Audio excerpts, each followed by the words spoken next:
and good day geometry, going over CO6, finding angle measures by setting up an equation. So a little bit more algebra today. We're kind of getting into those relationships, but we're doing so in a way that you are familiar with, setting up an equation, knowing what the relationship is, and then using an equation to find a given value. Eventually, we're going to move away from the algebra and get into more of the geometric relationships. We're kind of starting with some familiarity. So a couple definitions today. Another postulate today. How fun. Angle bisector. We know what an angle is. We talked about different types yesterday: acute, obtuse, right, straight. But what does bisector mean?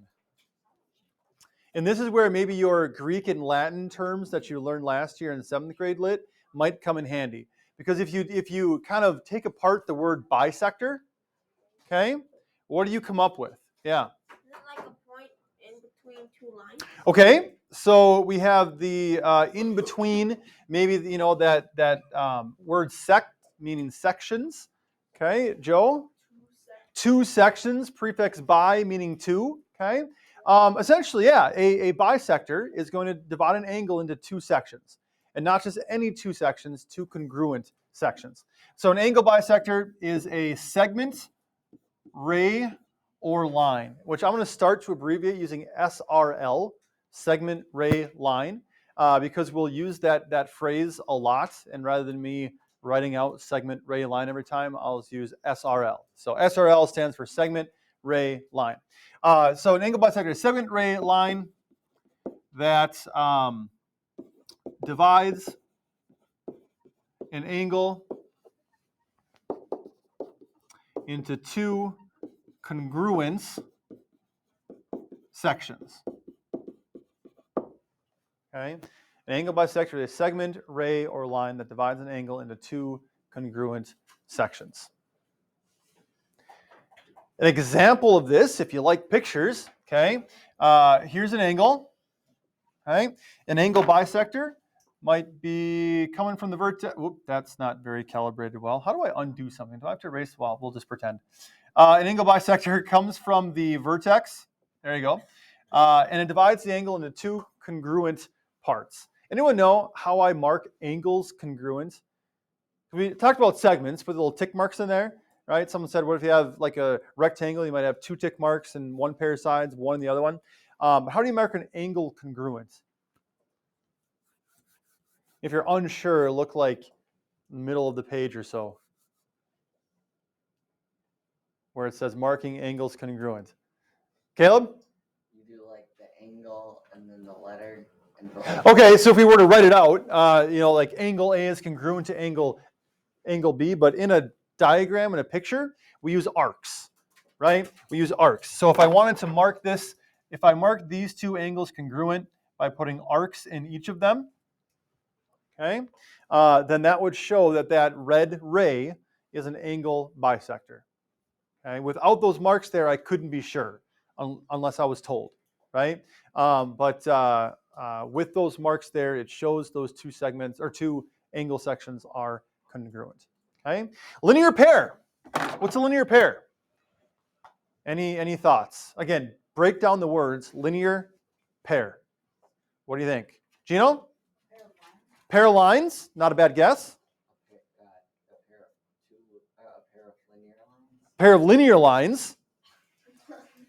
Okay, Michael? A linear pair of lines. Very good.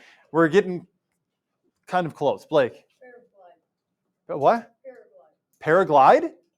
What is that?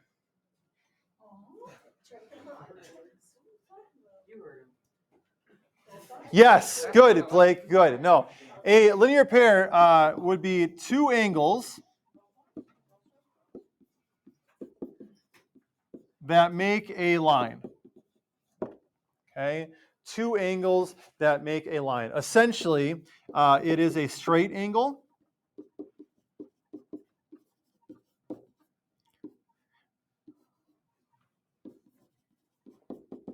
that's been divided into two sections. Okay, so two angles that make a line, or a pair of angles that make a line. which is essentially a straight angle that's been divided into two sections. And those two sections do not have to be congruent. Okay? An example of a linear pair might be something like that, right? Where you've got angle 1 and angle 2. Angles 1 and 2 make a linear pair. They're a pair of angles that together make that straight angle or make a straight line. Which means, what do we know about the degree measure of every linear pair? Yeah.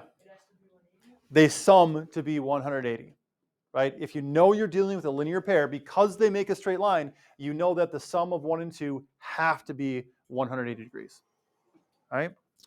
Vertical angles are angles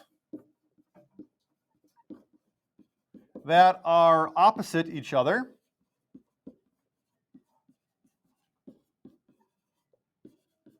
at a common vertex. Angles that are opposite each other at a common vertex. I'm going to draw a picture to help you with this. Angles that are opposite each other at a common vertex. Example might be something like that. Right? I've got angle 1 and angle 2.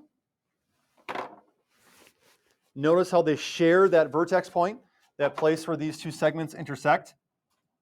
Right? They share a common vertex and they're opposite each other. Just by looking at that picture, what would you guess the relationship between vertical angles is? Like the relationship between a linear pair is that they add to be 180. Okay, the relationship of an angle bisector is that it divides the angle into two congruent sections. What would you guess the relationship between a pair of vertical angles is, Drake? No, not always, could, but no. Adam? They're equal, okay? They are congruent. Vertical angles are always congruent. I'll put my arcs in there to show they're congruent. Even without the arcs, knowing they're vertical angles, you still know they're congruent because they have to be. By definition, vertical angles are congruent. So I mentioned before about how geometry is kind of like a new language. You know, when I say vertical angles, you need to kind of know what that term means, what that definition is. What do they look like? What's the relationship? How are they different from a linear pair? What's an angle bisector? These are a lot of different terms that you've likely never seen before, okay? But they have a big meaning in geometry. So whether it's flashcards or just, reading through these boundary pages every couple days just to look at the definitions and refresh yourself, whatever it takes to learn these terms. Okay? Question so far? All right. The angle addition postulate. If the segment addition postulate is that a segment is equal to the sum of its parts, or how do we define a segment addition postulate? What were the words that we used? The parts of a segment equal the whole. Is that what I said? Check back at CO2. How do we define the segment addition postulate? Caleb? A segment is equal to the sum of its parts. A segment is equal to the sum of its parts. What do you suppose the angle addition postulate would be then? Yes. Sum of addition equal to its angles? Okay, kind of different order. Gino? Essentially, yeah. An angle is equal to the sum of its parts.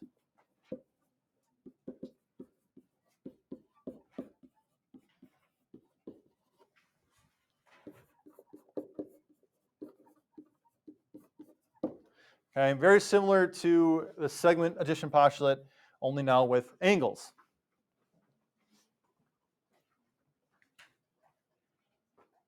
An angle is equal to the sum of its parts. So for example, if we have an angle here, we'll call this angle A, B, and C. And we have an angle coming out here. We'll put a point D on that. If I label this to be, oh, this looks to be about 85 degrees. We'll call this 15 degrees. What's the measure of angle ABC? If ABD is 85 degrees and DBC is 15 degrees, what's the measure of angle ABC? Yes, Joe? 100 degrees. Well done, Joe. 100 degrees, right? The large angle, that whole angle, angle ABC, is going to be the sum of whatever angles are inside of it. Okay? And so we're going to be kind of using that concept today. Anyone still working on the notes? Can I clear and scroll down, or are we good? Any questions so far? No? All right. Marking angles congruent, we already kind of mentioned this. We use the arcs. I also talk about the difference between, Joe, equality versus congruency. Okay, remember congruency means the same as, like comparing objects. Equality means the same value. Okay, the same value. Okay, so there's a difference there. Okay, let's go in here. It says find the requested angle measure. Check your answer by verifying the relationships work. We want to find the measure of angle ABC and the measure of angle CBE. So ABC goes, remember how we read this now. ABC, it means B is in the middle. It goes from point A to point B up to point C. Here's angle ABC right there. CBE goes from point C to B down to E, right? So we're looking for the measure of this angle, ABC, and we're looking for the measure of this angle, CBE. Those aren't arcs, marking them congruent, right? I'm just kind of filling in the vertex area so you know what we're looking for. Okay, John. Sure. What relationship can we set up here? Look at the diagram and tell me what relationships exist. Gino. 2x plus 7 equals 4x. And how do you know that? Because of vertical angle. Very good, Gino. Listen to those mathy sounding terms. Yeah, we know that 2x plus 7 is equal to 4x minus 14 because of vertical angles. Okay, those two angles, ABC and DBE, share a vertex.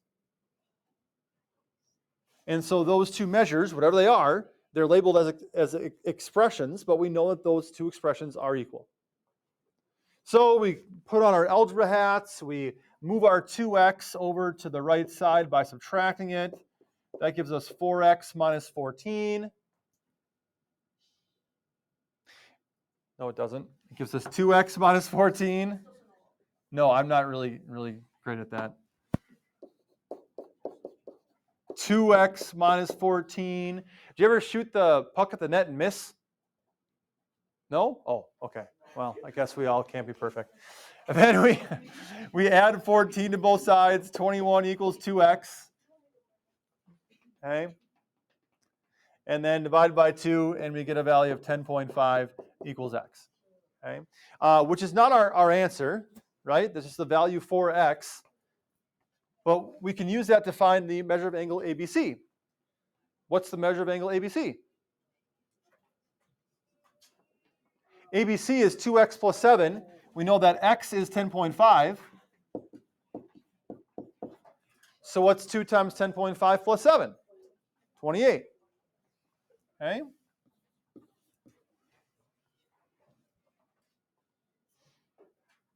Questions on how we found that? How do we get angle CBE now? I'm going to switch my marker to red because now we're working on CBE. There's no expression given to us. Nothing we can really work with there. James, what do you see? Since CBD is a straight line, the other part of the line would be 180 degrees minus 28. Yeah, I'm not going to focus on CBD, though. You were right. CBD is a straight line. But ABC is a straight line here, right?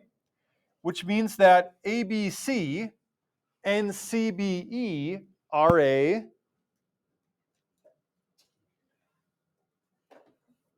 linear pair. They are two lines that make or two angles that make a straight line. Okay? We know that ABC is 28,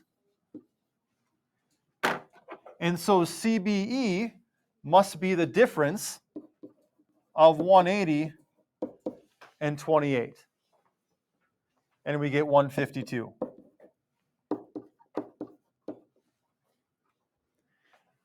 I've told classes in the past, I don't think I mentioned it to you folks here, but if you can add to 90 or 180 or 360, that's what like half of geometry is.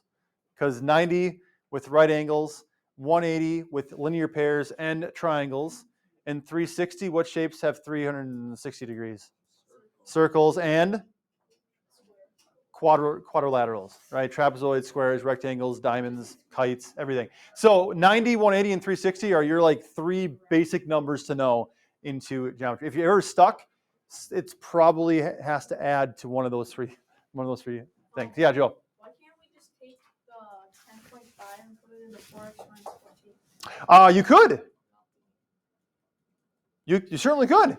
4x minus 14, or 4 times 10.5 minus 14. This gives us 42. What's 14, or what's 42 minus 14? 28. That didn't help us solve for angle CBE, but what did that do for us? Drake? It verified that we got ABC right. Because these two angles being vertical angles, they should be congruent, which means if I plug in my value for x into both of them, I should get the same thing, which I do. So it doesn't help us get CBE. We kind of have to know that relationship of a linear pair, but it does help us verify and confirm that our vertical angles are correct. Okay. Are there any questions on the CBE part? Because normally it's recognizing linear pairs that is more difficult. No? Okay. Going on to the second one here. We're looking for angles POR and ROQ. So POR is this whole angle here, right? There's POR. And then ROQ is this section here. Okay? Those are the two angles that we're trying to find. What are your thoughts? What relationship can we make? What equation can we set up? Since we're dealing with variables, you're kind of looking for an equation here. Joey, what do you think? X minus 2 equals 3x plus 7 because the R is an angle bisector. And what tells you it's an angle bisector? Since it goes between S and Q. It does go between S and Q, but does it go halfway between? Like, how do you know it's in the middle? Is there any information there that tells us that OR is an angle bisector? There isn't. There aren't any markings. Okay, we're not told that it is. There's really, I mean, you can kind of say, well, it looks like it might be, but then again, you know, the distance between S and R looks smaller than the distance between R and Q. So there's some evidence kind of against it. It is not an angle bisector. At least we're not told. And the worst thing you can do in geometry is to assume something based on the way it looks. Okay, that's why geometry is so important. It's like life. Never judge a book by its cover. Never judge a nerd by his glasses. Right? Okay? It is. It's very philosophical. Yeah. So anyway, that we can't go by an angle bisector there. What else can we use?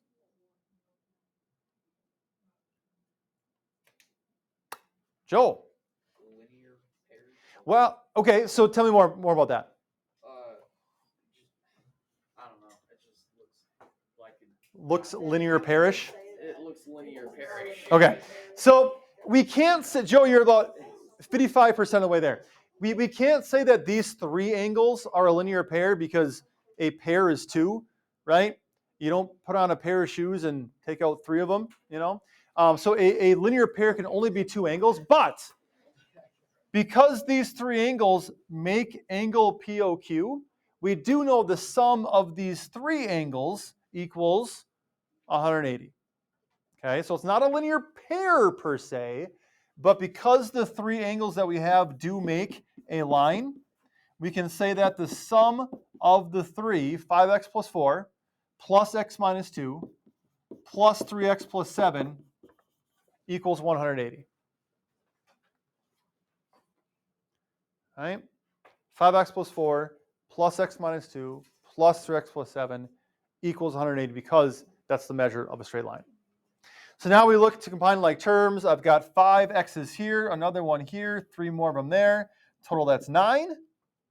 I've got a constant of positive 4, negative 2, positive 7. That all combines to be positive 9, and that equals 180. Subtract 9 from both sides. 9x equals 171. Divide by 9, and I think I get 19. Okay. So let's start with ROQ, because ROQ is a solitary angle. To find ROQ, it's 3x plus 7. If x is 19, we're going to take 3 times 19 plus 7,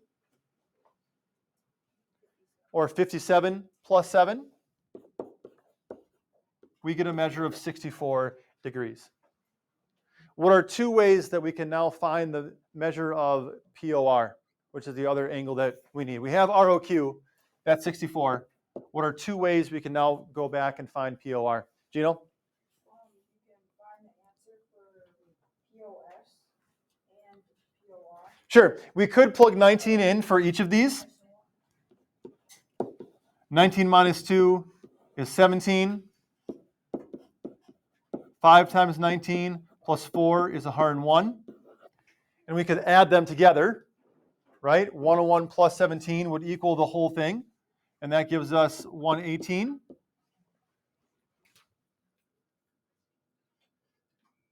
Nope. Nope. Nope. Nope. Nope. Nope. Gosh, I always tell myself I should learn how to edit these. And I never get around to doing it. 116. How did I know that I was wrong? As soon as I put the 118 up there and I stood back and looked at it. So it really, I did it purposefully so I could prove this point now. When I stepped back and looked at it, I realized I was wrong. How do I know I was wrong? Drake. Yeah, right? These two angles should add up to be 180 because remember, they make a straight line. So when I saw the 118 and the 64, I said, wait a minute, something isn't right. The relationships don't fit. Something isn't right. Gino gave us this method for finding POR. What would another method be, Will? Sure. If we know the total is 180, and we know what one piece of the angle is, 180 minus 64, we can get the 116 that way as well. Okay? Questions on any of this? Are you having fun yet? Is it better than the quadratic formula? Yes. All right, then we can, there you go. Your assignments for tomorrow. What section are we in right now? 1-4. 1-4. Let's see here. Actually, we're 1-4 and 1-5, I think. Let's do 1-5 is next. Oh. Maybe there isn't any homework for this. Oh no, here we are. On page 29. On page 29, let's have you do 22 through 27. 6 questions there. Then 33 to 38.